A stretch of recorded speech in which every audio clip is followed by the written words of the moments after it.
Welcome back to Big Apple Breakdown. We have a jammed-packed episode coming up. We have our Super Bowl matchup this weekend.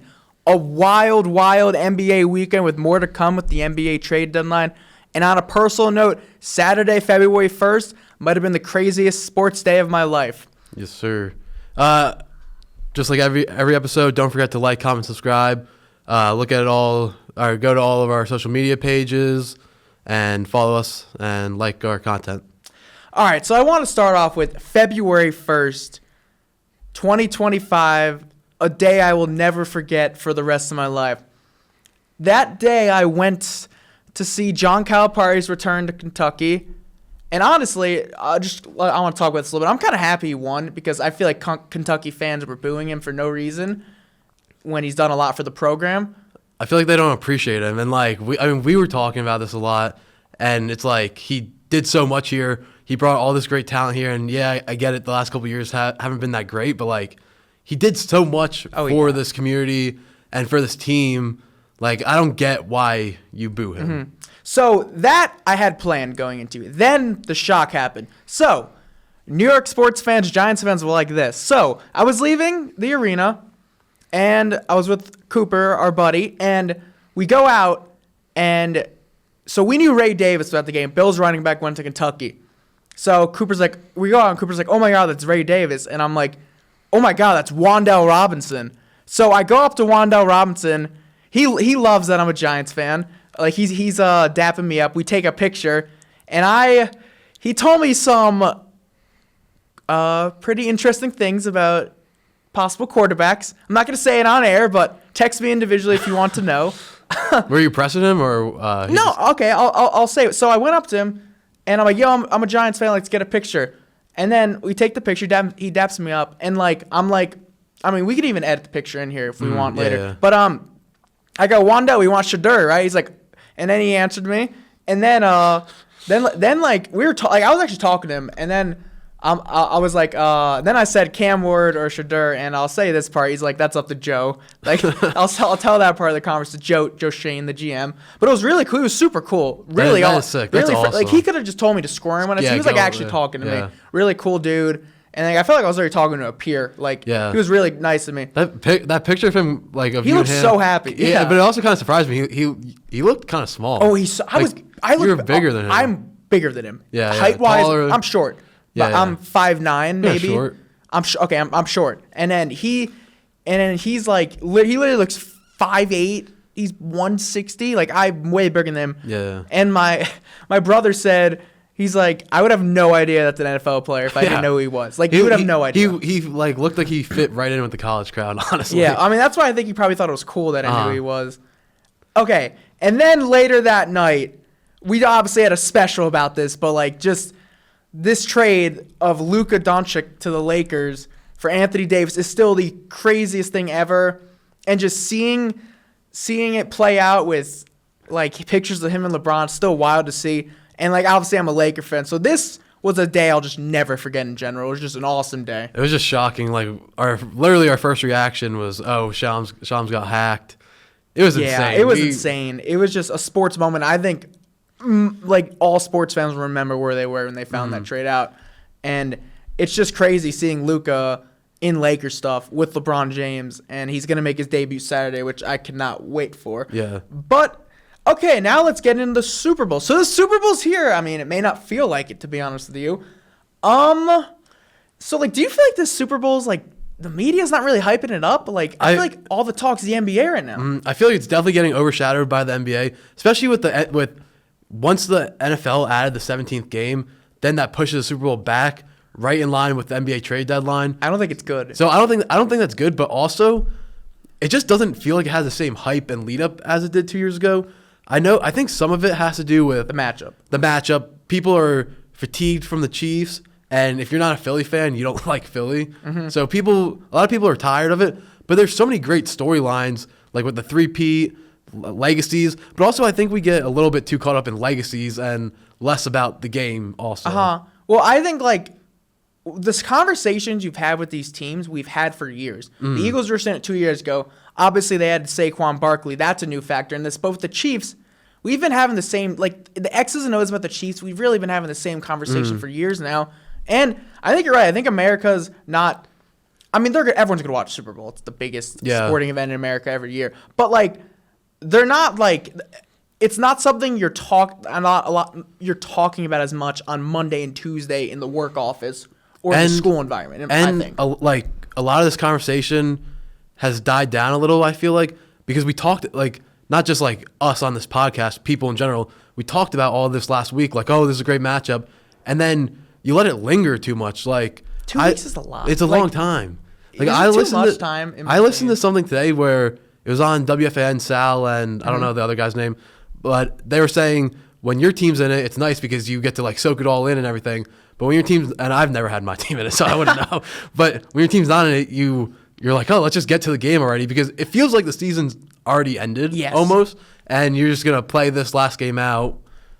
And that's an interesting point, because it used to just be a week in between. Mm-hmm. And I wonder if, like, well, because, like, obviously I didn't think about that with the 17th game. Now it lines up with the NBA trade deadline. Mm-hmm. So if the Super Bowl's last week, it's just all Super Bowl. Yeah. But this is the biggest time for the NBA besides the playoffs. Right? But I never thought about the trade deadline thing until literally this past Saturday, when we're going crazy. Saturday and Sunday, we're going crazy about this trade. And I'm like, wait, but there's a Super Bowl next week. And we're not even like, no one's talking about that right now because of the NBA trade deadline. It also, like, leads to the point that maybe the NBA saved themselves a little bit with, like, their ratings going down. Now people are talking about the NBA more. Well, so like, to the NFL's credit, this trade that happened is, like, that's not going to happen every year. But, you know, NBA guys get traded a lot. Like, last year was a dry deadline. Didn't matter with Super Bowl. But Durant got traded 2 years ago. Mm-hmm. That was a big talking point. So I think it is like it's like a lingering 2 weeks where it's like, all right, like, let's get to the game. Yeah. And I don't think you really need 2 weeks off before the Super Bowl. I don't think so either. And also, they used to have media day, and now they've turned it into a whole event where it's media night. And they've always had, like, a lot of media stuff leading up to the Super Bowl, but it just doesn't feel the same like, as it used to. I feel like I remember on NFL Network there was always stuff all week with players interviewing, and, like, I haven't seen much, like, really at all. I've seen a lot of stuff at night, but they also, and that's why, because they do games at night. They do it at night because they want it to be in prime time, but people don't want to watch that at night also because they want to watch college basketball, NBA stuff, actual sporting games. And like, I feel like with Travis Kelce being in it, a lot of, like, People Magazine and, like, those entertainment media, like the tabloids stuff, are there asking questions to them, like, that normal football fans really don't care about. Yeah. And there's a lot of Nickelodeon people there trying to, like, put it towards kids. And, like, I get that you want to try to push the game to your next generation, but it doesn't seem authentic. I think the NFL is worried about getting new audience, and they're not. They should be looking at spoiling the diehards as well, the nerds. Yeah. Like, media, I just haven't seen much about media. It's not interesting me anymore. I used to love hearing. There's no beef. There's no trash talk, really. Yeah, I think, and also excited. Your point about them looking for a new audience, I feel like NBA, MLB, everyone does that. They've leaned into that too much lately. The last few years. Totally. Like, mostly Adam Silver talking about the 10-minute quarters, the pitch clock in baseball, which ended up being good, but, like, I feel like we're seeing that too much, and it's a common theme in all sports. And if you think we're tripping, tomorrow, turn on ESPN. I guarantee you the first thing they talk about is the NBA. They have a 4-hour trade. Exactly. There's a 4-hour trade deadline tomorrow. Special. And even on any show, they're literally gonna talk about the same Luka trade all week. Yeah. And, like, we're not just saying that because it's more important to us. That is what ESPN's prioritizing right now. And also, people want to, when someone like Luka Doncic gets traded, people want to hear about that more than, oh, Patrick Mahomes going for his third Super Bowl. We've been talking about this literally since the start of the playoffs. So. Okay, so if it's Bills Eagles or Bills Commanders, is there much more talk? I think there is. I think there's more. There is, because because then it's like, if it's Bills Eagles, then you start talking about the legacy of these quarterbacks who are going to go win their first one, the legacy of these head coaches that are going to go win their first one, and stuff like that. But I actually don't think that there'd be that much more, just because of how shocking the NBA news this week was. And, like, especially with the Pro Bowl fall off, no one cares about that. Like, when it used to be like, okay, you got the Pro Bowl to pay attention to, but it means nothing now. So it's just a week off completely. And since the Pro Bowl sucks ratings wise, why not just put it at the end of the year maybe? And especially with if they had an extra game, let's say in a couple years, are they going to play the Super Bowl President's Day weekend? That's late. I think that would be better though. You think that'd be better? Because then you have the get NBA, out of this window. You have the NBA trade deadline this week, and then the next week, then you're out of this window, and people want to start talking about football again. Okay, that's true. I think that could work, but still you're stretching the season too long with the. That's why I think the playoffs are going on too long. The bye week. Like it's just such a long. Like think of Wild Card Weekend was a while ago. It was like 4 or 5 weeks ago. I think 4 weeks ago. Yeah. Yeah, I think it turns into 4 weeks, 5 weeks. No, it's 5 weeks. I think. I don't. Okay. I can't think of it. It's 4 or 5 weeks, but it's a long time, and it gets fatigued because how much could you talk about this Super Bowl for 2 weeks with interesting storylines to talk about? And yeah. Like even when me and you were trying to plan this podcast, we're like, how much more is there to talk about? Yeah, there's not much more. I mean, we will get into some like X's and O's like later, a little bit later on, but like we covered a lot of this last week, just like looking ahead to the matchups, and yeah, there's not much more to keep getting into. Okay, so something that I think is the most interesting prospect of this is like the legacies, and so possible legacies: Chiefs three-peat. Mahomes probably enters the greatest ever conversations. Reed, greatest coach. Like, that's the thing with the Chiefs. You're going to start hitting the greatest ever. Greatest team, greatest quarterback of all time, greatest head coach of all time. The Eagles, Saquon probably is the best running back year ever, especially with the propaganda that the Giants were saying about him. And it's just a huge FU to the Giants. And then Jalen Hurts, like, I think a lot of people are low on Jalen Hurts, and Philly fans feel like the media should be higher. So if he wins a Super Bowl, I mean, he'll definitely be considered one of the elite quarterbacks in football. Other legacies? Do you think Hurts should be in the same tier as like Mahomes, Allen? Yeah. So no. So that's my opinion, though. Because I agree with that, because I don't think he'll ever get into that tier, especially because of all the weapons he has around him. He's good, but he's not great. When's the last time a non-elite quarterback's won it all, though? Think. Joe Flacco. Or no, Nick Foles. Nick Foles. Okay, yeah, that's my point. That's 7 years ago. Like that's a long time ago. Yeah. So like normally quarterbacks win all get considered elite. Stafford's probably the worst one in recent memory. Eli Manning. Okay, that's a later topic. That is a later topic. But when you do it twice. Okay. Yeah. So what is one factor you think each team needs to do to win? The Eagles can't get too many third downs because that's where the Chiefs' defense thrives. And then for the Chiefs, they need a couple of big offensive plays. I've been seeing stuff that the Eagles might go all in and play man. They usually play zone. They might go all in and play man. And if they play man, or if they play zone, look for Mahomes to try to extend plays and get Kelsey, like how they find the open space down the field. And if they play man, I feel like Xavier Worthy's going to have a couple big chunk plays because you can't keep up with him. All right, here's my key thing for the Eagles. Don't let Mahomes have the ball with the chance to end the game. Okay. That's literally, like, if he scores with 6 minutes left, okay, you got a shot. But if it's like 4 minutes or under, oh, no. It's troubling for me. And then the Chiefs, I think you can't let Jalen Hurts have an amazing game. I think Saquon could go crazy. Like, if Jalen Hurts plays as well as he did 2 years ago, I think they're going to win the Super Bowl. I don't expect him to play that well again. That guy had the game of his life, really, except that one mistake that he had with was it Nick Bolden that had the fumble sticks? I think it might have been Nick Bolden. It was Nick Bolden, yeah. But that's my takeaway.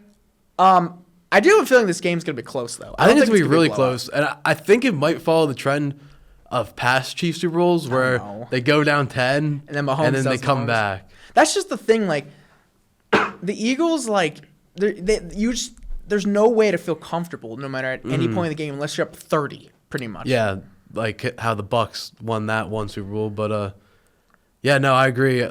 Mahomes you can never count Mahomes out. And he's comfortable with a 10-point deficit. He'll just come back out there, start slinging it. If the Eagles get behind, I'm worried. Yeah, I'm worried. Yeah. I don't know if they could. But if the Eagles go ahead, I'm not worried about the Chiefs. That's just how it works. If they're ahead, I'm like, all right, like, Chiefs are going to get their comeback. If the Eagles do win the Super Bowl, Giants, it's going to be a really rough time to be a Giants fan.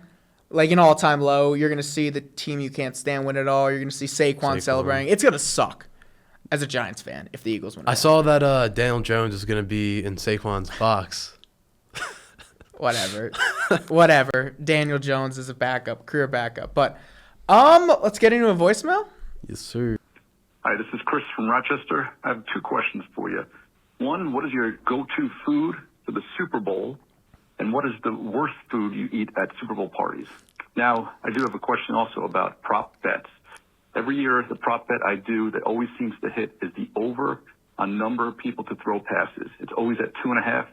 I always feel there's a trick play in the Super Bowl. What do you think about that? And if there's a trick play, do you think one team is more likely to do it than the other? Thank you. So I like the Super Bowl food question. Thank you for the call. I feel like number one is got to be wings. For me, I'm always eating wings on the Super Bowl. Wings in football, Super Bowl. I feel like that's the first food that comes to mind in general. I know it's a little boring. What's yours? Probably buffalo chicken dip. That's a good one, dude. You get like a buffalo chip or chicken dip something. is fire. Worst food? Just got to be the carrot/celery, the vegetable, the veggie sticks that are at every Super Bowl party. I was going to say, I don't eat any bad food at Super Bowl parties. But I don't, but there's always the options of like, there's always a veggie tray. I like buffalo chicken too. That's a good one, but I got to go wings. I love wings. So yes, I do think, I feel like you're doomed to see a trick play in the Super Bowl. And I would think the Chiefs, but I think both teams could do it realistically. I think it would be the Chiefs, like a Kelsey pass or Xavier Worthy or Hollywood Brown, someone passing the ball. I could also see maybe not necessarily a third person passing the ball, but in the past the Eagles have done like a tush push trick play where they line up for a tush push and maybe like flip it out or hand it off, something like that. Okay. So since we're talking about like non-stuff related to the actual game, I'm on this mindset. Are you a guy that cares about Super Bowl commercials? Because, you know, a big part of the Super Bowl is stuff that has nothing to do with the game. That's a good question. I don't sit there to like watch them. I have found myself in recent years watching them more and more. And like same with the halftime show. Like when I was little, I was like, who cares about this sort of stuff? I'm still bad with the halftime show. But like more and more in recent years, I feel like I'll sit there and watch it. And commercials I'm more into because they're kind of entertaining. And I'm also a superhero nerd, so there's always a big superhero movie they're putting on there that like they release for in one of these commercials. Those I find more interesting. I mean, some people literally like go to Super Bowl parties and watch it for the commercials. For the commercial, it's crazy. It's show. Some people literally are on their phone during the game, like, oh, commercials, and the halftime show they're really into. I'll never be that way. Oh, yeah, I'll never be like that either. Like, they run to the couch when the commercials come on. Like, normally commercial, go to the bathroom, get food, and, you know, people are running the couch like, commercials? Like, yeah, it is one event in the year where it's like, oh, I'll actually sit there and I'll pay attention during the commercials. But I don't care really about the commercials. Super Bowl party is always interesting because there's always like a split up group of the people really into the game. Then you have the annoying guy that doesn't shut up. That has no idea what they're talking about. You know what I like? How whatever network gets to the game, they always change up the score bug every year. You notice that? Yes, it's the first time. Yep. So I always like to see That's that. A good one That's to something recognize, that I like. And then I also like seeing the celebrities that go. Yeah, I do too. It's cool to see them. Especially last year, you see all the people in Taylor Swift's box, like Ice Spice. Okay, how many times did they show her? I'm saying 5 or less. I was gonna say 5+. They don't show her as much as they used to. I feel they definitely don't. But like, I kind of like when they show her because I like when everyone's like, "Oh, why the hell are they showing her?" And then they get mad. I think it's forced, dude. And then it makes me feel like root for the Chiefs. But I'm like, these people care. I don't know why people hate her. So they show her like 4 times a game. They don't show her that much. And like she's super famous. So like why wouldn't they show her? Like they show like LeBron James was at the national championship. He's an Ohio State fan. They showed him 4 or 5 times. Yeah, like, and that's normal. Like, to show it's a celebrity, someone, like, especially someone who's famous. that famous. Like Taylor Swift is that famous. Yeah, like she's like one of the most famous people in the world. Now, if they're showing her every time Travis Kelce gets targeted, yeah, okay, that's annoying. Or if any good thing that happens to the Chiefs. But still, I still don't think that's like crazy. If you're showing her when there's no game going on, like who really cares? Yeah, it's funny because there's that guy that's like, oh my God, she's rooting football. Or there's the person that's like, oh my God, Taylor Swift. Like, there's no between. We were at the bar for the Texans Chiefs game, and that bartender was like, this is a man's game. She's ruining it. It's so dumb, dude. It's not ruining it at all. She has nothing to do with Like, literally, if you just didn't pay attention when she was on the screen, like, you have no idea. I know. You would have no idea. But that is the fascinating thing about the Super Bowl, where, like, so much of the Super Bowl has nothing to do with the game. Like, think of how much money, people make off the Super Bowl that has nothing to do with the game. And the prop bets. The bets are crazy. There's more bets that, I don't know if this is Coin statistically toss, right, but you hear people talking about bets that have nothing to do with the game more than you hear them talking about bets that have to do with the game. Yeah, I'm not really a bettor, but my family, like, my brother tells me about he just has putting 10 plus bets in. Yeah. And it's coin toss, national anthem time, the color of the Gatorade. Yeah. It's just every possible I don't thing. really bet, but my senior year of high school when the Bucks and Chiefs played, I bet on the Gatorade color, and it was it was purple. You get it? No. Who was going to guess purple true. with those teams? It hadn't been purple since the Seahawks Patriots. Well, I mean, maybe it's just like what they prefer. Like, I don't guess. know. Like, purple Gatorade is the best Gatorade. it is. I is, love purple yeah. Gatorade. I don't like yellow Gatorade. I don't like yellow Gatorade either. I like purple, red. And See, what's weird is this is what so much of the Super Bowl is. Just talking stuff like this. Yeah. You think there's a safety and like any what is your weird like scoring outcome of this game? You have any? Like a blocked punt, kick return. Maybe like a drop kick. No. Like something weird that could happen. Like it always happens. Like a blocked punt. There's gonna be a blocked field goal. I think the Chiefs are gonna block a field goal. Stuff like that or changes the game. Or Jake Elliott has a strong leg, so going into halftime, they're gonna try to kick like a 63-yard field goal, and the Chiefs are gonna return it, like how Auburn did against Alabama. Jesus, I think a blocked punt. A blocked punt. From the Eagles or the Chiefs? Like, who do you think's gonna do it? I think the Chiefs. Eagles. Okay. I'm going the Eagles. I think the Chiefs are gonna. And there's always a Make a Super big Bowl special player play. that pops off, like a guy that you don't expect to have a crazy game. Like, who knows, man? Maybe DeAndre Hopkins turns back the clock and has a crazy game. You want to hear my craziest Super Bowl hero that I never heard from again after this game? Who? Chris Matthews, the Seahawks receiver. Oh yeah. Yes, I remember that. I'm like, dude, who is this guy? Against the Patriots, had such a good game. I mean, of course they lost that, Yeah. but And I mean, I know Jermaine Kearse was like a good receiver, but he made that insane catch. my that God, catch yes. he made?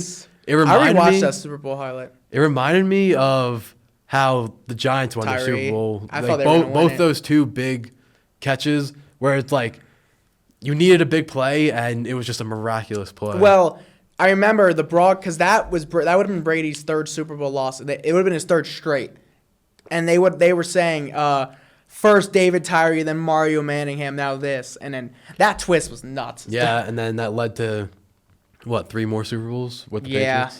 Something like that. That was like, it's weird to think, like, you forget, like, Brady only had 3, like, he didn't always like win every year. Yeah, like, especially that he had 10 years. 10 years. his 04 to 14. Yeah. And then started winning again, yeah. That's crazy. So some of just the Super Bowl lines, Chiefs are a 1.5 favorites, pretty even. Only minus 124 Chiefs money line, and then over unders 48.5. The time they played the first time would have been a huge over. I'm feeling an under. I'm also feeling like under. it's I think this is gonna going be to a be a lower big scoring line. defensive game. And, yeah. Want to get another voicemail? Yes, sir. How's it going? This is Ryan from Texas calling in. So, obviously, massive NBA trade yesterday. But I thought interesting take I got a question about and would love to hear your thoughts. First off, I'm not a huge NBA fan. I'm very casual nowadays. But hypothetically, if this trade was to the Heat for Bam Adebayo and maybe 2 or 3 first-round picks instead of 1, do you think the league voids this trade? Or if it was to another team and not the Lakers, there's any chance this trade gets voided? Because clearly everybody thinks this is maybe the most lopsided trade of all time. Love to hear your thoughts. Thanks. So trades haven't gotten voided in a long time since the Chris Paul trade. And I think a lot of people if you do your research on that trade, I think a lot of people just think they did it because they thought the Lakers were going to be overpowered. So the Hornets at the time didn't have an owner. So the league owned the Hornets. So they technically had a say, and all the owners complained about it. I'm sure there's executives complaining about it, but I don't think it would have been voided if he went to another team. Also, I've heard David Stern talk about this before. The league technically didn't void it. I think the Hornets declined it. Well, But the they were Hornets did have an acting. owner. So they were acting as their owner, and they declined That's a it. major part of it. So- that not a lot of people realize. The Hornets didn't have an owner, so the NBA were the owners of them. And a lot of owners complained, which let me try to think. I think Dan Gilbert was the main one that complained, and actually Mark Cuban, which is kind of funny. I don't think it would get voided, and I don't think it should get voided. I think that's on Nico Harrison for, honestly being an idiot. No, like, I mean, it he is. should not have made that trade At all. Yeah, I mean- and I don't care who he traded Luka for, if it was for Bam or whatever. Say he's tired of Luka, that just would not. I don't think there's any chance nowadays that they would void that trade. Voiding something's really hard. I remember people wanted Durant to the Warriors voided, which is that's not allowed for signing. And even voiding a trade is extremely complicated. Sorry, and it's pretty much impossible to happen now because, like I said, it was such a rare case where a team didn't have an owner. So the NBA was acting in. They were think of an owner just saying no, this is not happening before it got official. Yeah, and honestly, as shady, I see from the outside looking in how this looks shady. Oh, it's so But shady. I don't think I think LeBron knew about it, but I don't think that I don't think he knew I about don't it. think the league pushed this as people are saying. No, the league didn't push this. I think Nico Harrison just didn't want this to get out. Didn't want to.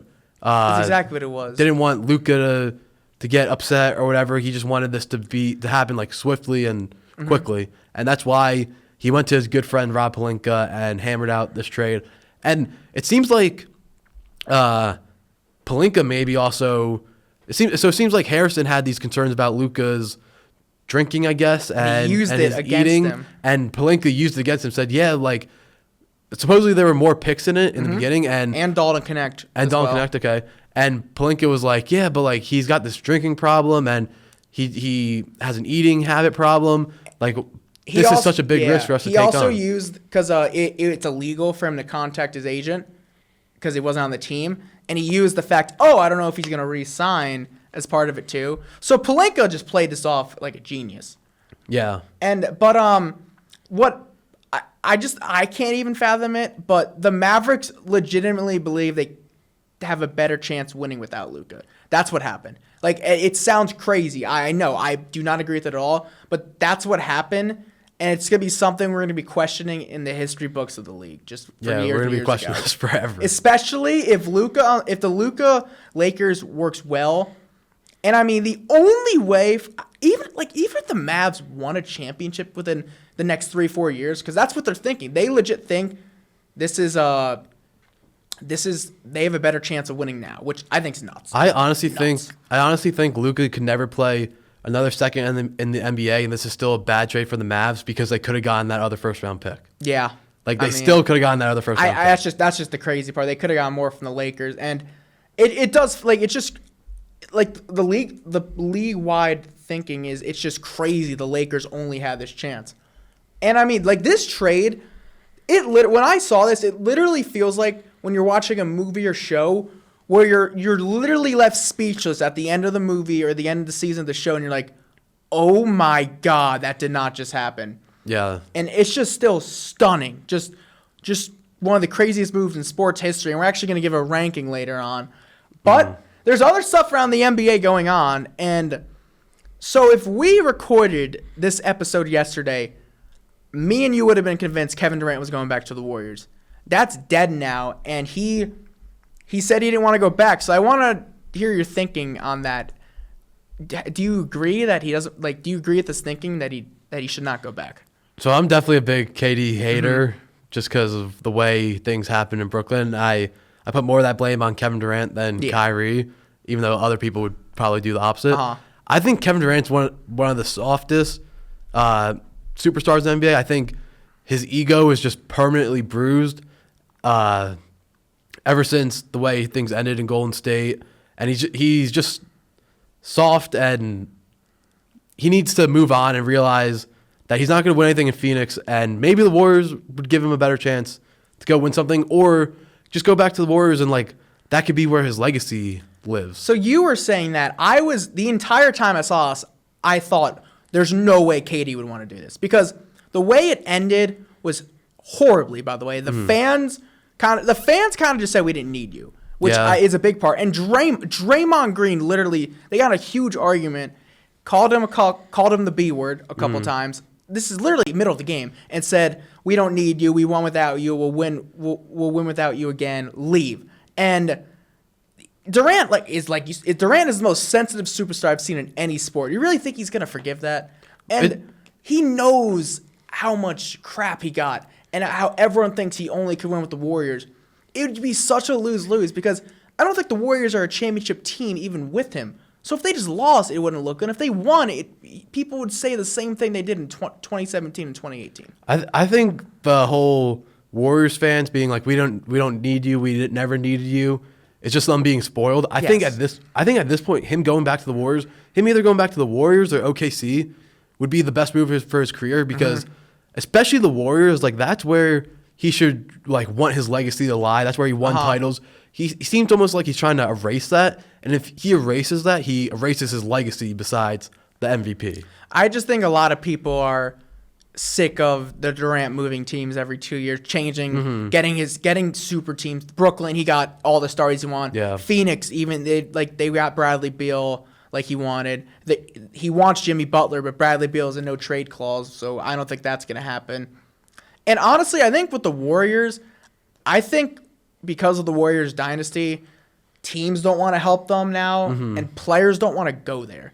Yeah. As much at all, really. And also, I think KD, ever since he left the Warriors, he's trying to win a title as quick as he can, because he wants something else to like hang his legacy on. Exactly. Because no one, he won 2 titles, and those are legitimate titles, like whatever. Yeah. But different conversation. But he won 2 titles, okay? But people discredit him because he was on a super team, and I understand that. So he is so desperate to win a title as quickly as possible. And I think if he just stayed in Brooklyn and didn't request a trade with the whole Kyrie thing, like that's a whole nother tangent because of like the not being able to play his in home leadership games. skills are a huge issue. And there was so many other factors like Kyrie not being able to play in home games, so the COVID vaccine and all that. But if they just waited it out and didn't request a trade out of there, I think that they would be in a better position in Brooklyn. And the Phoenix owner just has no idea what he's doing. Matt Ishbia, that guy is so delusional. They have no assets, and the team's mid, and the Wizards giving Bradley Beal one of the worst contracts ever is the reason why they can't get Jimmy Butler, and they're just stuck. But Durant's 36, and I don't like when these guys get older, they don't want to move around like they used to when they're younger. And I mean, with the Warriors, I don't think people want to go there. I mean, the Warriors have been desperate. Jimmy Butler, it's coming out he doesn't want to go there. They've tried LeBron multiple times, and he has no interest in going there. And, like, it's just, like, especially, like, if you're a superstar and you go to the Warriors now, it's not like you're going to win, and you would have such a high expectation. Yeah. Do you think KD has a better chance to win in Phoenix than Golden State, though? No, I don't. And your point to people not wanting to move around when they're older, I would feel like he'd be more inclined to go somewhere where he's familiar to. Yeah, right. He just moves around with his mom, I think. Yeah, but I just think the way it ended, it's come out. He's like, I do not want to go back there. That was a part of his life he moved on from, and he never had any intention of ever going back. But he really shouldn't have ever moved on from that. No, he shouldn't have. He should have embraced. Like he became one of the most. He was one of the most liked guys, and then he embraced the villain role almost. And it was awesome. It was one of the best teams ever. And he should. And maybe he shouldn't have. He wasn't necessarily wrong for leaving and go to Brooklyn. He was wrong for going to Brooklyn. He probably should have gone to like the Knicks or something like that. But I think now he's wrong for just not wanting to go back to Golden State. I see a side. I see a side with it. I like Kevin Durant. We know is so sensitive, and I knew he'd never forgive Draymond Green. And he'll say they're cool, but playing with him again is a whole nother thing. Yeah, I was saying this to you before. I think the fans treat him harshly. Yeah, and they're wrong too, because when without KD, they're championship contenders every year during that era. But Not anymore. I'm saying during that era. But with KD, they're like almost locks to win it all. And the only reason they didn't win in 2019, was because He got hurt. Durant and Thompson got hurt. And they needed Durant. They wouldn't have beat the Cavs. Oh, yeah, They would yeah. after 2016. They would not have beat the Cavs, which as a LeBron fan, I'm a little sensitive to, because the Cavs I think would have won a couple more if he never went there. But okay, so Durant might get moved to Miami, but I don't think he's gonna get traded anymore. So De'Aaron Fox also got traded, which was the biggest story last week, but this Luka thing came out of nowhere. He's on the Spurs now, Victor Wembanyama. That's a nice young duo. Yeah, I like that. I think they're like 3 games out of the plane right now. It's a future thing. They're not doing anything this year. But they can make the playoffs this year, no? I mean, they could. They Okay. could. I just don't expect it. There's so many good teams in the West. They're out of the play-in. If they make a run, you never know, though. They could. You're right. But yeah, they're definitely not going to obviously win much this year. But No. And then other stuff. So the Lakers obviously need a center now. I think that's what a lot of people are looking for, because I personally think they could win right away with Luka and LeBron. I think so, I too. think that's going to be an awesome duo. I think so too. And LeBron has not really lost a step. No, LeBron's So- amazing. And, I mean, it's just crazy. Luka went to the finals last year. Not a one-man show, but role players around him. Obviously, Kyrie Irving. yeah. But his running mate's LeBron James now. Yeah. That's just nuts. You think Luka will go down as LeBron's greatest teammate? Like, I think it's the best player Anthony he's Davis played with? right now. Okay. But if they win one, it will never be his greatest, because LeBron's never going to play with Luka as long as he did with the other guys. Maybe 3 years max. I'll say that's Maximum. max. I'll say 2. I'll say 1.5, 2 for now. But if they're like dominant and they're just running through the league, and then maybe like people are like, wow, this is insane. I never thought LeBron was going to retire after this year anyways, but do you think him getting Luka on his team maybe makes him want to like stick around for sure. longer than he would have? I thought maybe like he'll retire after next year, but now I feel like if he can still play, he has Luka Doncic as his teammate, and he obviously cares a good amount about the legacy stuff, and a lot of people are like, oh, you'll never be the best, you don't have 6 titles. Well, now you have Luka Doncic as your running mate. If you get a couple more pieces, I feel like that's obtainable for him. And yeah, he doubled down his commitment to the Lakers. Anthony Davis is his best friend. He totally supports the move. And I totally agree, because the one thing I said about him retiring is after they got Bronny, I'm like, if they don't have a chance of winning, why would he keep playing? And he admitted that. He's like, I'm not just going to go out to play if I don't have a chance to win. I've accomplished everything personal records-wise, stats-wise. And now with Luka, I totally could extend his career. And not only just the wanting to do it, just the way Luka plays is going to take a lot off LeBron. And he can make him coast through the regular season. He could play 50 games and just get ready for the playoffs, basically, just because you have Luka who could carry a team on any given night. See, and the one, like I was saying this earlier, that I think LeBron knew, and the reason I think LeBron knew is because he called Luka right away. He said he was shocked and all that, but if he was really, I really don't think he knew. Truly shocked and devastated, don't you think he would have like let it linger a little bit? He was shocked. And before he called Luka. Also, I know JJ Redick's the coach.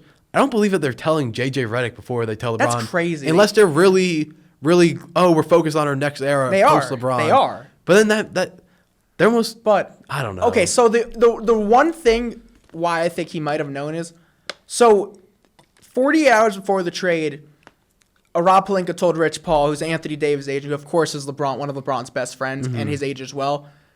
That's part where I'm like, there's no way Rich Paul didn't tell LeBron. That's the only part of it where I'm like, I have a hard time believing Rich Paul wouldn't. But then when Rich Paul, wait, so he told Rich Paul? Pelinka told Rich Paul that because it's Pelinka. Because Rich Paul's client's Anthony Davis. But then would he not tell Anthony Davis? No, Like, would Rich Paul not tell Anthony Davis? That's his client. I didn't even know about this, honestly. I only heard Rich Paul might have known, but they wanted to keep the players out of it because there's no coming back from that. But and then Anthony Davis found out not when we all did, but relatively soon. I think the crazy factor of this trade is Danny Ainge had no idea this was the trade he was helping out. I know, that's which is crazy. hilarious because when you see it, you're like, wow, Danny Ainge, former Celtic, really helped the Lakers get this guy, and he had no idea too, which is nuts. I mean, because you've seen all the memes of people like calling Danny Ainge and like, oh, what's the trade? Oh, we're just trading for Luka Doncic. And like, what? Yeah. I made the joke that like Danny Ainge probably had another heart attack when he heard he that might news. have. He might. Yeah, he probably did. But he apparently when he found out, it was too late to do anything about it. And it's just not. And because Danny Ainge would never have let that go through. No, Danny Ainge would never help the Lakers. No. So the trade deadline's tomorrow. We'll see. I think the Durant stuff just came because I think there's an overall panic around the league after this trade. And it also makes makes a superstar think like, oh, if Luka can get traded, and fans, it makes us think like no one's safe. Like something Totally. could really go down. There's only a couple players in the league that are untouchable. Victor Wembanyama, Jokic, I would say. I wouldn't even say Giannis at this point. But even Jokic and Giannis, you never know. Since they're older, and if a team's like, hey, like we know how these guys are, and we have some concerns with our young stars, we want to trade you for this guy. Like I still think I would say LeBron's untouchable just because of the global market LeBron James is. But it's a very small list of guys that are untouchables. And now, what I think you're seeing in the league is the NBA. A lot of critics say, "Oh, it's just such a star power league, player empowerment." Now, it's going back to the owners and general managers. After this trade, I think a lot of players are shook. I mean, I saw Anthony Edwards and Embiid joke about it, like, please don't trade me. And Embiid's made the joke. He's like, oh, I came back yesterday because I don't want to get traded. Like, players are shook, and no one could, like, 5 players could sit there and say, oh, I'm not going to get traded. Yeah. And it's like Steph Curry, LeBron James. Even someone like Embiid now can't sit there and be like, oh, I'm totally safe. No, he knows that, I'm sure. Where maybe in the past he thought he was. But also maybe we're making too much of a big deal about this, and these owners. It's just such a one. And these owners and GMs, ever. and owners and other GMs are like, what the hell happened? Like, this is insane. Like, I would never do anything like this. You're right. I mean, I don't think we're going to see just stars get traded left and right. But overall, I think before we move on from the NBA, I think it's very good for the league, in my opinion. I think this is going to make the ratings go so much higher. Yeah. People are going to want to watch the Lakers and the NBA. The Lakers, and I think the Lakers and Mavs could be on a crash course almost to that'd be crazy. Play against each other, which that would be. I think the Mavs are going to be good. Story. The Mavs are going to be good right now. Like, they have a good roster. Yeah, I agree with that. And they got Caleb Martin, right? Yeah, they got Caleb. Yeah. What do you think the New York teams are gonna do? So the Knicks are gonna make maybe a smaller move or two to add some bench depth. I saw Chris Boucher as the name. I mean, the Knicks are a championship contending team. Like, it is the first time in a long time where it's legit like title or bust for the Knicks, and they got a good shot. They got a shot to win the East, but Boston's in their way. Those two are likely going to crash each other in the second round as a 2-3 seed. But I think Knicks fans feel they could beat the Cavs. I think they could beat the Bucks. I think they can beat any other team. But Boston, I'm personally not picking them to beat Boston. And the Nets, as I just mentioned with the Lakers are probably going to target both their centers, Sharp and Nick Claxton. Nick Claxton's a little more expensive. I think Sharp might happen. I saw something today. Doesn't seem like the Nets have really been in many talks, and it seems like they could hold on to some of these guys. I don't think Cam Johnson's going to get traded anymore. Yeah, that's surprising. That's like one guy who that's one I really thought would get traded. I think that maybe an off-season move. They'll definitely trade him eventually because that's probably their highest valued player. And it ruins, not ruins, but they're not going to get a high enough pick now to pick like a Cooper Flag or. They might. I mean, they could just. They're bad. They've won 17 games though. Yeah, I mean, see the NBA though now with the lottery, it doesn't matter as much as it used to. And I mean, I think the Nets are going to buy out Ben Simmons. Okay. I saw that. That's a rumor. They should. He sucks. Yeah, the Knicks. I think the Knicks need to make 1 or 2 moves to help the margin. Maybe another center. Mitchell Robinson, I saw, is finally cleared. Who's a very good piece when he plays, but he's been hurt. Yeah, if they have Mitchell Robinson and Cat, like why would they go get another center? Like it'd be the Mitch Rob replacement. Okay, because so they'd be shipping him out. I assume but I think they should keep him personally. Yeah. And then they just don't have a lot of depth, so they could just use a lot of help. I think they'll be a buyout team. Like if part of a trade, a veteran would like to go to the Knicks. But yeah. So just trade deadline will be over tomorrow. A lot could happen. But yeah, that's the NBA. Let's get another voicemail. Hey, it's Ryan calling from Louisville, Kentucky. I just had a question regarding the Super Bowl. If Jalen Hurts beats Patrick Mahomes, where would this put him in quarterback list so far in current new-gen quarterbacks? Would this put him above Brock Purdy and Josh Allen? And would this possibly ruin Patrick Mahomes' legacy? This is the last question. Yeah, thank you for the call. Thank you for the call. You want to go first? Yeah, this definitely would not ruin Patrick Mahomes' legacy. No, yeah, I don't think so at all. Mahomes' legacy is pretty much set in stone. I think personally, he's like right behind Montana right now. And I think he's ahead of Montana. I think if he wins this week, then he solidifies himself ahead of Montana. He would tie him in Super Bowls, go ahead of him in Super Bowl MVPs most likely. I think they have the same amount of MVPs. So I don't He think has more playoff wins already than more him. playoff wins. Okay. The only thing that it would hurt is I think it would just delay time of him passing Brady, Yeah. and it would be a harder stepping stone. So that's the only thing. The other question, definitely above Purdy, not above Josh Allen. We kind of mentioned this earlier. Off the top of my head, I would still take Mahomes, Allen, Burrow, Lamar. Herbert. Yep, Lamar. Keep at. I'm just trying to think about those are 5 right now. Yeah. I'm trying to think. He'd Like, be above like Matt Stafford. I'm trying to think of quarterbacks. If you put Hurts, C.J. Stroud, he's probably above. C.J. Stroud did not have a good year. if you put Hurts on some of these other teams, I don't think he No. brings them to Super Bowl. But if you put some of these other quarterbacks on the Eagles, they'd be so dominant. So we just named 5 that we all think he's better, that he all think he's worse than. I think Jaden Daniels is better than him. That's 6. I do too. That could just be it though. If he wins the Super Bowl, I mean, I'm sure we're not thinking of guys off the top of our head. I'm trying to think. Anyone else? I think he would be like that 7-8 margin around there if he wins it. No, I agree with that. I don't think this is gonna really impact his quarterback. Yeah, I don't think it'll that impact much. his legacy that much. I think it would do more for Sirianni.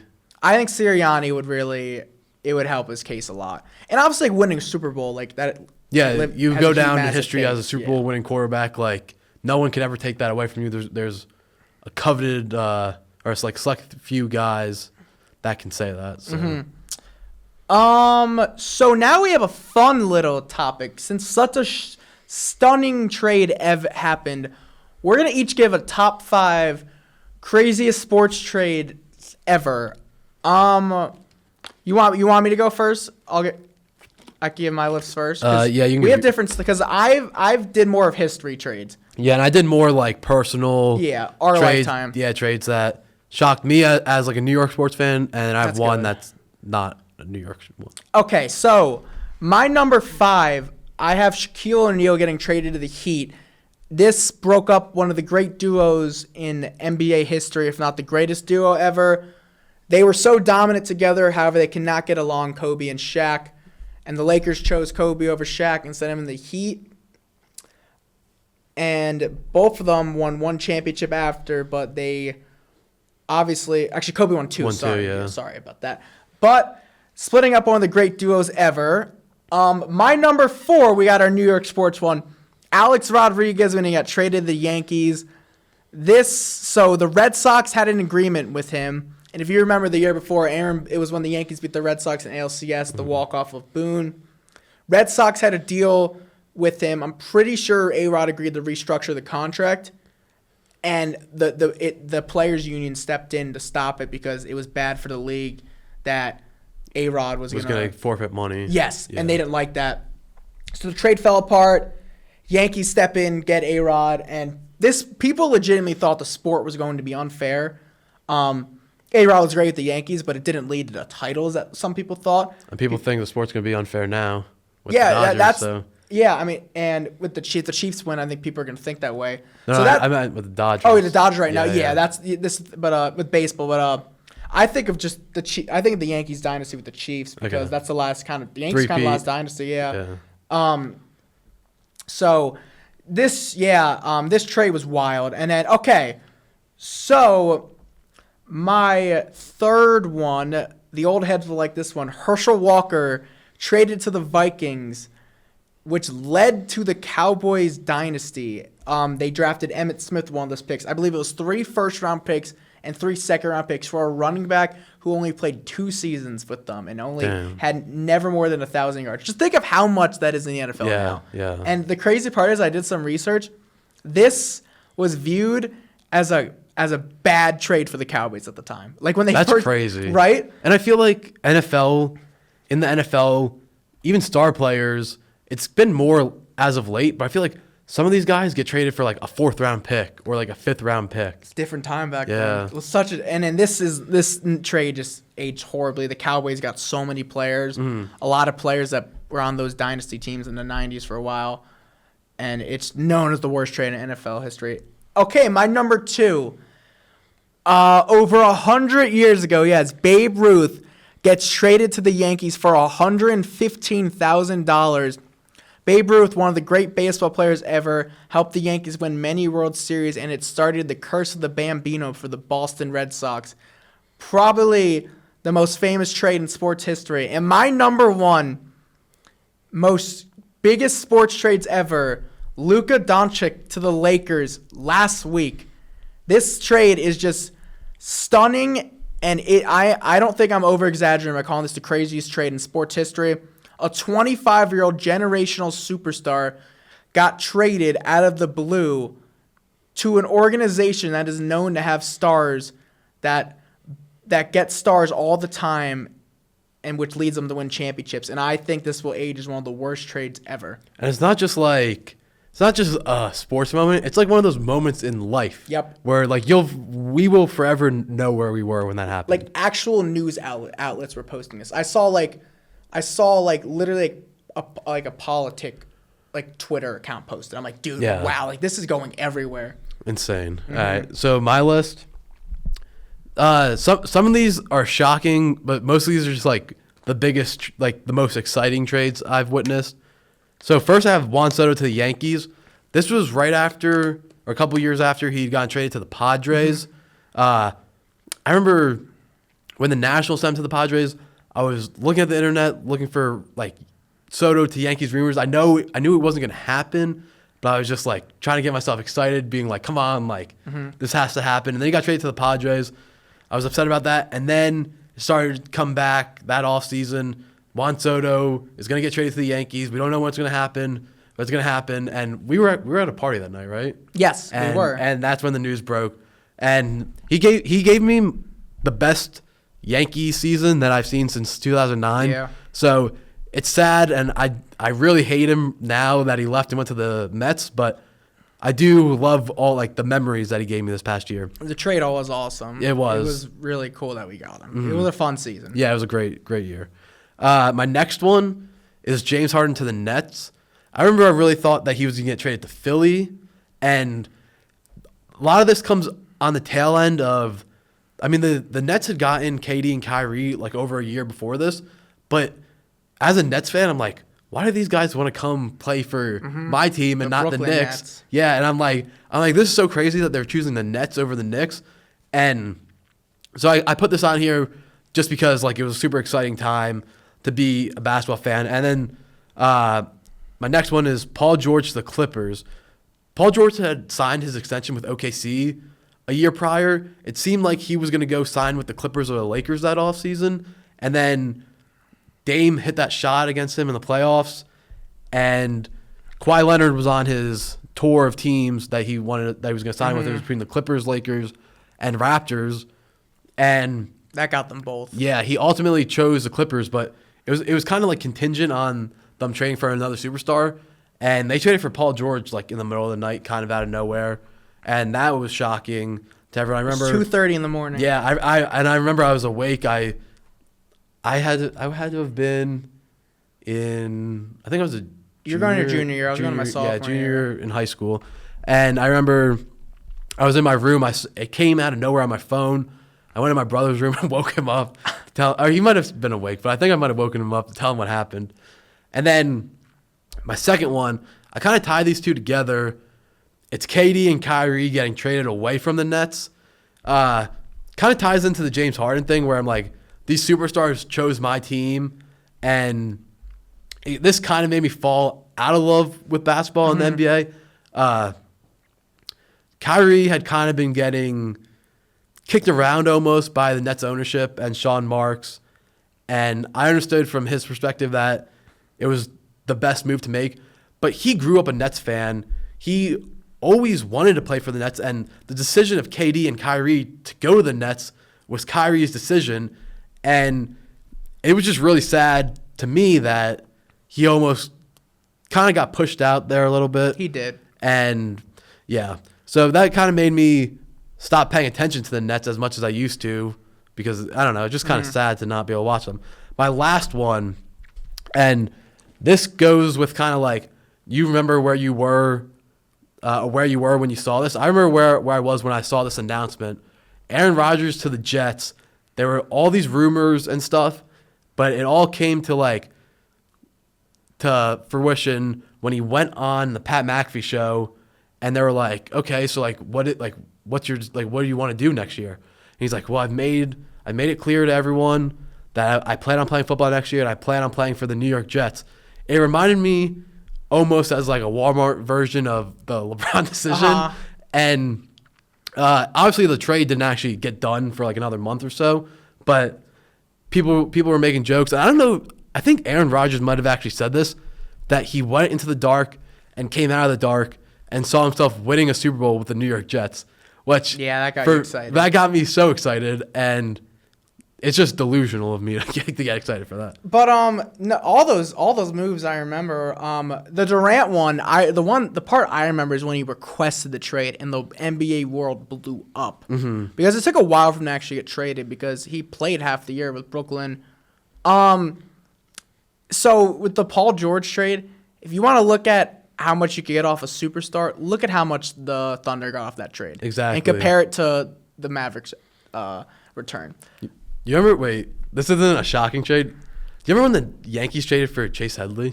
Yes. So the day they traded for him, I remember they traded Yangervis Solarte. I always talk about it. Oh, wow. But the day they traded for him, he got to Yankee Stadium in the middle of a game, and he ended up hitting the walk-off. That's crazy. That's a baseball. Walk-off single man. that night, and he hadn't even introduced himself to half his teammates.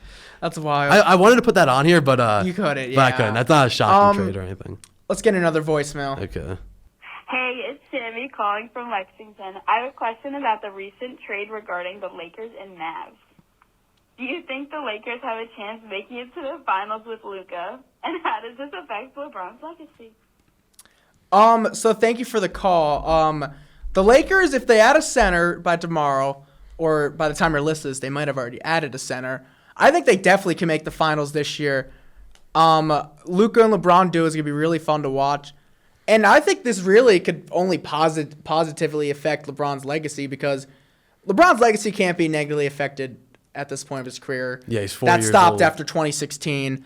And now Luka gives him the best chance to win, which only adds to his legacy. So this could really help LeBron's legacy. And for the people that are Jordan guys, a fifth ring, that people could say that's it. And, I mean, I'm a LeBron guy in this debate, but the more LeBron does, the more people are going to start picking LeBron over Jordan. Last few years, ever since the 2020 bubble championship, I've thought, oh, LeBron isn't going to win another ring, and that's fine. But he's just not going to win another one. I think he legitimately can win another ring now, and I actually think he could catch Jordan now. If he wants to, I actually just got chills. But I swear to God. That's funny. Come on. We had to make a clip of that. If they fix this roster for this year and they win the title this year, 6 is in play.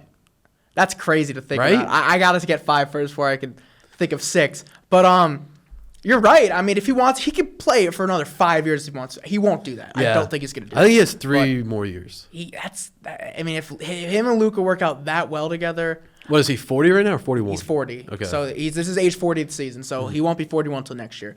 So, I mean, he could play till 43. Why not? Yeah. Is this good still? Yeah.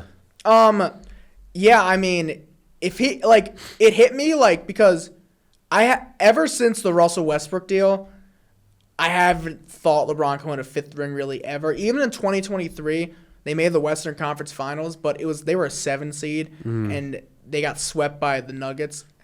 I had a little hope then, but I didn't think they were actually gonna do it. But now, it hit. I remember I was at the gym literally the other day. I'm like, wow, LeBron actually could get a 5th ring, and which I would just love to see. That's I wanted to see him get one more, because if he ever wins another one, I'm going to think that's his last one. I'm going to be able to appreciate it, because his 4th ring, I didn't think that was his last one.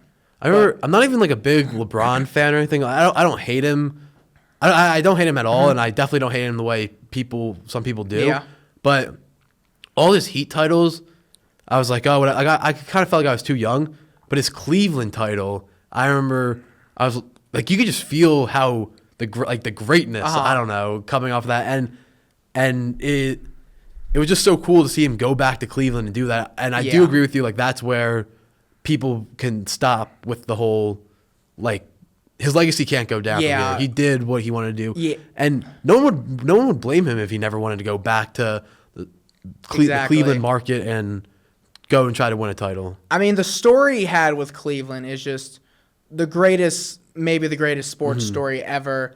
And what he did for them, I think when you watch that moment, you realize how special of a moment this is championship-wise. And there's very few championships you'll see that mean that much to a city and to a player's legacy. And that's when he entered the greatest of all time conversation.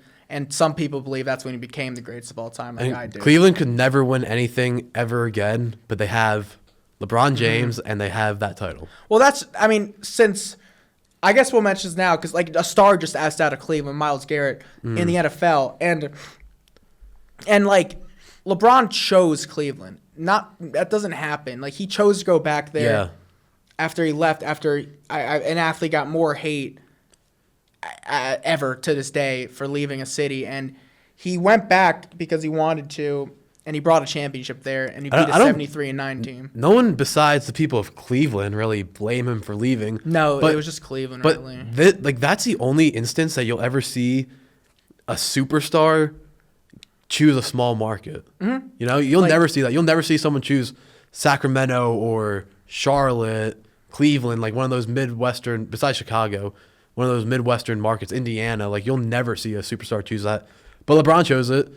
But he also chose it because it's home for him, and he wanted to go back and fulfill his promise of winning a title. Yeah, I mean, that's just that's his story. That's the prime of his story that he'll always have, and it's to me the greatest title in NBA history. But thank you for the call. Yeah, always love to talk about LeBron's legacy.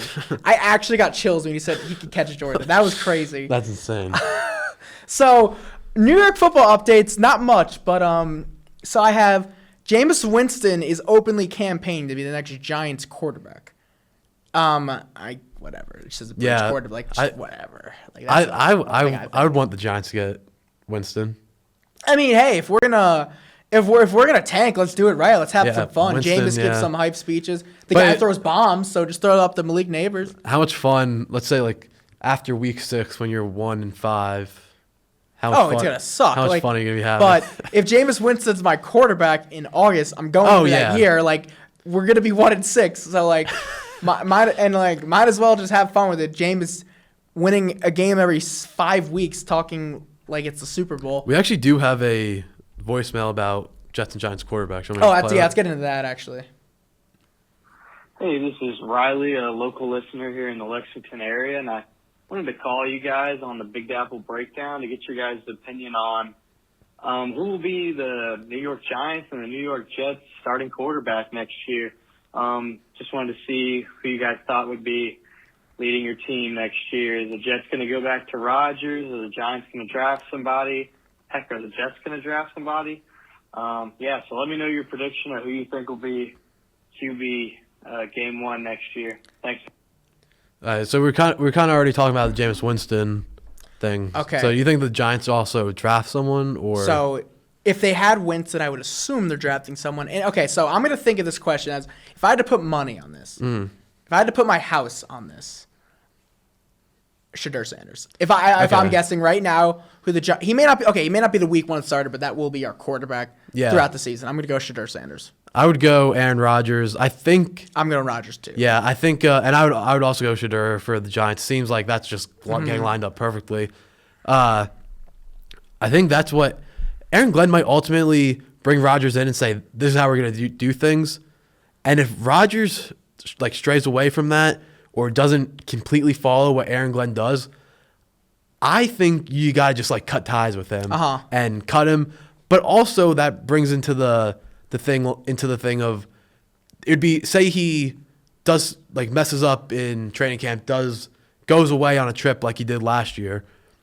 Then say you cut him or something, because you don't want to suspend him and then bring him back or fine him and just like let it slide.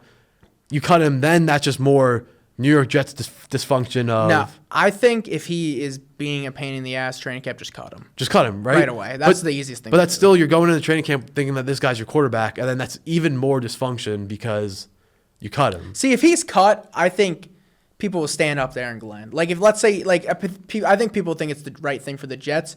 I just think it'd be sad to see an all-time legend be so dysfunctional as to get cut by a team. But I think Rodgers will be the quarterback. I think we're going to find out soon about Rodgers because right now, once this weekend, we're gonna get a lot of answers. Yeah, I agree. And I also think Rodgers is going to be the quarterback because they named their offensive coordinator Tanner Anstrand, and he runs like a West Coast style, kind of like what Mike McCarthy used to run. He was at San Diego State under Jim Harbaugh, and he was with Ben Johnson in Detroit. And Connor Hughes of SNY was speculating that he'll kind of merge the two systems and create his own thing out of that. Anytime we talk Jets quarterback, it just, the more I think, the more I talk about it, it just makes too much sense to bring back Rodgers. Yeah. The cap thing. You're not getting anyone better than him this year. Yeah, you'd be going after Justin Fields or something. What's the point of that? There's no point There's about going that. to be 4 or 5 teams going after Justin Fields. And then if you don't get Justin Fields, what, Russell Wilson? Just bring back Aaron just bring back Rodgers. Aaron It's Rodgers the easier and- thing to yeah. do. You can deal with Garrett Wilson, try to figure that out later. And you're also not going to be giving Aaron Rodgers all his wishes of Randall Cobb and whoever else, Adrian Amos and whoever else you. Yeah. It'd be a way different. It's Aaron Glenn's team. Like, Aaron Rodgers has to be a system player. Yeah, you bring back Rodgers and Devontae Adams. Yep. Okay. Thanks for the call. So, tomorrow, we find out what people make the Pro Football Hall of Fame. Everyone knows what we're about to ask right now. Is Eli Manning a first ballot Hall of Famer? I'm going to take this one first. Yes, 100%. Eli Manning is 11th in passing yards as well as touchdowns. One of the best playoff performers ever. Known as stepped up his game when it mattered. I'm just going to name you the guys he beat on the 2 Super Bowls. 2007, he won in Tampa, then in number 1 seed Dallas, then in Lambeau Field to send Brett Favre never playing with the Packers again in one of the coldest games ever. Then he beat the undefeated 18-0 Patriots, making the most iconic play in Super Bowl history, the helmet catch to David Tyree. 2011, he beat 3 MVPs in one playoff run, Matt Ryan, Aaron Rodgers, and Tom Brady. And that the Packers that year were 15-1. They were coming off a Super Bowl. And he smoked them in Lambeau Field again. And Eli Manning probably made the greatest throw of all time to Mario Manningham in the Super Bowl 46. He is absolutely a Hall of Famer. He's a 2-time Super Bowl MVP. Joe Namath is in the Hall of Fame. Eli Manning will be in the Hall of Fame. Eli Manning's better than Roger Staubach. He's also in the Hall of Fame. I think Joe Namath is in the Hall of Fame just because that Super Bowl he won, the magnitude of it. Obviously. Yeah, because that helped with the merger of the AFL and NFL. Eli Manning is not a Hall of Famer. He is a career 500 has a career 500 record. He never won a Pro Bowl, never won an MVP, and he has more interceptions than he has games played. So the 500 record, that's Jerry Reese's fault because after the Giants won the Super Bowl in 2011, Eli Manning had some of the worst rosters around him. He never asked out of New York. He wanted to be in New York. He handled the New York media well. And a lot of those, the reason why he's 500 is because of that. He was never an MVP type player, and part of Eli's story is he beat the greatest player of all time twice in the Super Bowl while winning Super Bowl MVP. You can't write the history of the NFL without talking about Eli Manning. And obviously he was never the stats in the regular season. He had pretty good stats, but Eli Manning was never considered a top. He has good yardage totals and touchdown totals, stuff like that. And that's more of like his longevity. And yeah, you can't necessarily discount that, but I would hope if you're getting paid to play football, you're playing football. But it's not like he had bums around him. He was throwing to Victor Cruz, Odell Beckham. Sterling Shepard's not a There's more to not football bum. than wide receivers. No, he had good receivers. And he had Plaxico Burress, who was a star. He had Monty Toomer. But I'm talking about this post 2011. Oh, that you're talking Victor about. Cruz had like one more good year after that. Okay. And then him and Odell was a very good connection. Giants had a good offense. The 2015 Giants was one of the best offenses in the league, and then that was the last year. Eli had a decent stretch around then where he was still a good quarterback. After that, he started falling off, and the last couple of years looked rough, but the Giants paid him the respect, kept him as their quarterback. He's the greatest player in their history. Not the best, that's Lawrence Taylor, but he's the greatest Giant ever, and the pros, like what his legacy is those playoff runs, and that way outweighs the cons of him being mediocre at best some of those years. Like, I don't think you should get in the Hall of Fame over 6 games. Or what, it was 8 games. But yes, you can. You have to perform in the playoffs, and he did it twice, and he beat the greatest of all time twice. If, like, that doesn't get you in, I don't know what does. Do you think Joe Flacco's a Hall of Famer? No. He only did it once. Eli was better than Joe Flacco. I mean, their numbers are pretty comparable looking at them right now. Eli Manning had 8 more yards per game, threw 80 more interceptions than Joe Flacco. Flacco had a better completion percentage. Eli won his first Super Bowl. It's like, okay, like it just looked like his fairy tale run, but doing it twice means a lot. That doesn't happen. He's a 2-time Super Bowl MVP. No 2-time Super Bowl MVP has never not made the Hall of Fame. He's gonna get in. He's gonna get in. Yeah. I just don't think he should. I think he should, and he will. But all right, that was fun debating. Okay, let's get another voicemail. Hey, boys, this is Vito from New Jersey. No running back has won the Super Bowl MVP since Terrell Davis in 1997. Does Saquon Barkley have a legitimate shot at it this year? Or is it only a quarterback's award to win? What do you think? I think he has a totally legitimate shot at it. I think he's probably the favorite for the Eagles if they win the Super Bowl. It's really not just a quarterback award anymore. We saw Julian Edelman win it one year. We saw Von Miller win it one year. Oh my God, didn't a Patriots running back win it one time?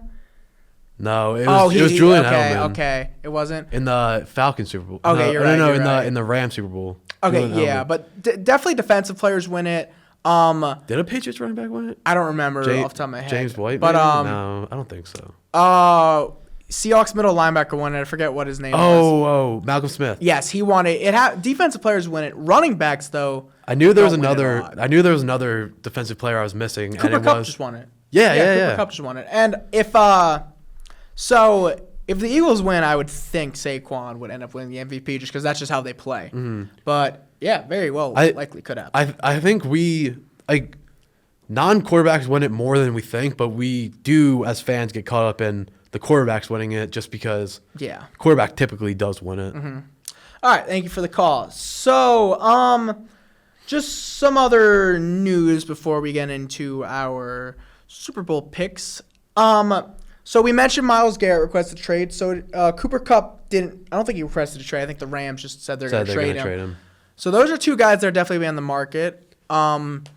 Just guessing here. I like the Steelers for Kupp, and I like the Bills for Myles Garrett.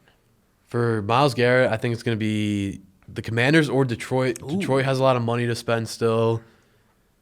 Cooper Kupp, you said the Steelers? Yes, I like the Steelers. I'm going to say the Bills. Okay. Yeah, I'm going to say the Bills. Yeah. So just spring trading starts soon. Dead time of baseball, but Yankees brought back lefty Tim Hill filling their left-handed reliever issue. Aaron Judge had a kid today. Oh, yeah. Congratulations to Aaron Yes, Judge. sir. I'm sorry, Emily, that he didn't go to your hospital. I think he's down in Tampa right now. Yeah, I right? think he's in Tampa again, ready for the season. Mets and Alonso, man, just still this same old, same old. I don't know when they're gonna. I think it's sign. just like the both sides are just waiting for the other side Just to crack. I just wish baseball. This just happens every year with Boris. And I his think guys. even when if Alonso does go back, which I ultimately think he's going to, this might be like one of those things that just like ruins a career. ruins where relationship. he might just never be the same. I don't know. Yeah. We'll see, but baseball's coming up. We'll get more news. Seems like the Yankees are going to roll into spring training with LeMahieu, Peraza, and Cabrera. We'll have a lot of thoughts about that if that's actually where they go, but we'll talk much more baseball starting next week when the Super Bowl ends. That's really it for baseball. Kind of a dead period, but want to get another voicemail? I think that's all of the voicemails. That's all of them? Yeah. Okay. Unless you want those 2 ones. You know what 2 I'm talking about. Yeah. Should we do that at the end? Let's just do that at the end. Okay, we'll do it at the end, sure. And then we'll just do our Super Bowl predictions now. All right, so do you want to go first for your Super Bowl prediction? Yeah. Actually, and your Super Bowl MVP. Give your Super Bowl MVP too. So I think this is going to be a very close game. Like I said before, I think it's going to be the type of game where the Eagles go up at first. Maybe a couple big plays from Saquon. I don't think that Eagles passing game is going to get going. And then on the Chiefs, for the Chiefs defense, or for the Eagles defense, I think they're going to try to play some man just to eliminate Kelsey finding the open space in the defense. But then I think that ultimately will end up getting them burned on a couple of Xavier Worthy big plays. And I think ultimately the Chiefs win this by a tight score. Should we give a score prediction? Go for it if you want. I'll give a score prediction 30-27. Okay. And my Super Bowl MVP is going to be Patrick Mahomes. He's going to end up three-peating greatest dynasty in NFL history. Yeah. Okay, so my prediction. The Philadelphia Eagles fans will watch their team win a Super Bowl if they go on YouTube and watch the 2018 Super Bowl, because the Eagles have a 0% chance of winning this game. Patrick Mahomes is inevitable. You're not beating him. If the game is on the line and the ball is in his hands, it's over. The Chiefs are going to go down to be the first team to ever three-peat and go down as the greatest dynasty in football history. Mahomes MVP. I like it. I like it. I love it. Yeah. I don't see the Eagles winning this at all. The Chiefs Chiefs just have winners, and that's all they do. They win. Mahomes is a winner. The Eagles will fear Mahomes because he will capitalize when it matters, like he always does. And then Kelsey's going to retire, I think. Yes, and he's going to propose to Taylor Swift to make everyone pissed. He's not going to do that, but that'd be funny if he did. That would be funny. People get mad. Yeah, well, let's play those voices. Okay. Play these voices. These ones are crazy. These ones are more of jokes, but. What's up, fellas?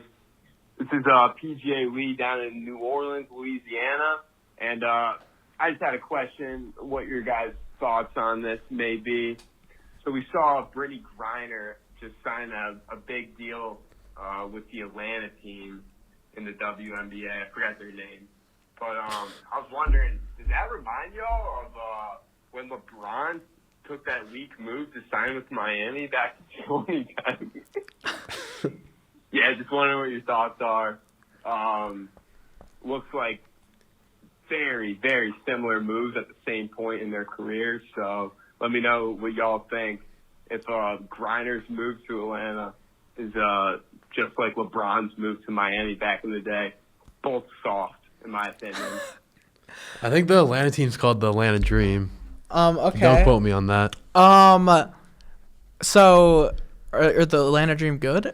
I don't know. So, I mean, good for Brittany Griner continuing her career. Mm-hmm. Happy she's back playing basketball. Yeah, happy for her. She's played for a while now. I'm pretty sure she's been around for a while, so good for her continuing her career. She's gone through a lot in Russia and stuff, so she's back, and that's good. I don't think it compares to LeBron going to the Heat. I don't know. And she's also like old. She's old. Yeah, I think she's pretty old now. She's got to Yeah. be like she's got to be 30s for sure. mid-30s. I'll look this But up. yeah, good for her. Hopefully she has success in Atlanta. Where was she on before? Phoenix? Yeah, Phoenix, I think. She's Okay. 34.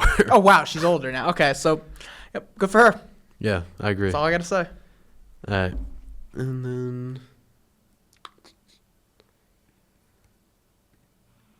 Hello, my name is Betsy McCulland. I'm 43 and single. We're not doing this.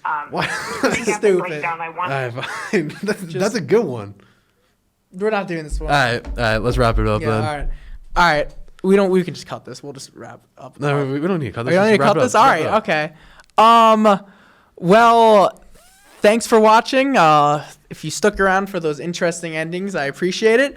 We'll be back next week. We'll have a Super Bowl winner, and maybe Eagles fans will curse me out when we post that clip. Yes, sir. Like, comment, subscribe, follow us on all our socials, and yeah, thank you.